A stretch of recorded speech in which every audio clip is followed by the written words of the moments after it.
salamat Panginoon sa lalaki ito. Salamat Lord sa buhay ni Robert. I know Lord na nagtatalo mo yung kanyang mindset ng desisyon. Lord, give him more wisdom Panginoon. Give him strength, courage, na kung ano po yung pinaplano mo sa kanya Panginoon, Lord, ipaliwanag mo sa kanya mabuti. Not only for kay Robert, but also in his family. I know Lord na maraming confusion, maraming pong doubts, maraming mga iniisip na mga negative. Pero Lord, ipunin mo po yung pamilya ng decision po Panginoon yung galing sa iyo at hindi sa kanila.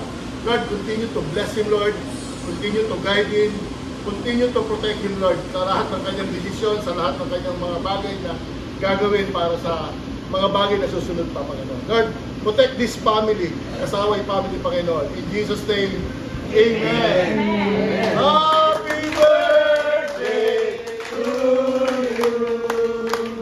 Ali Jer, dito po magbabayad. Happy birthday. Wala po sa kanyang ATM card na kay misis po. Alam mo ah. Okay, maraming salamat po. Ako kanina gusto ko nang umiyak, pero biglang nawala. Ah? Pwede naman. Pagka kasi umiyak na ako, mawawala na ako sa focus eh. Okay, una, talagang maraming salamat. Dumalo kayo sa kahit paano paraan, makakasama-sama pa rin ngayong gabi. Maraming salamat din sa mga lahat sa inyo na dumalo kanina sa project sa Mahardika doon sa Luwalhati.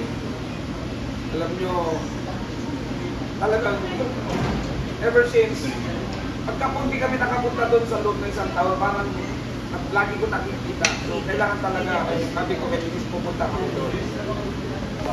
Sa anumang paraan, pinipilit pa rin. Pinipilit pa pati. Kanina sabi nga ni Mrs. Saan pa pagpasko dito?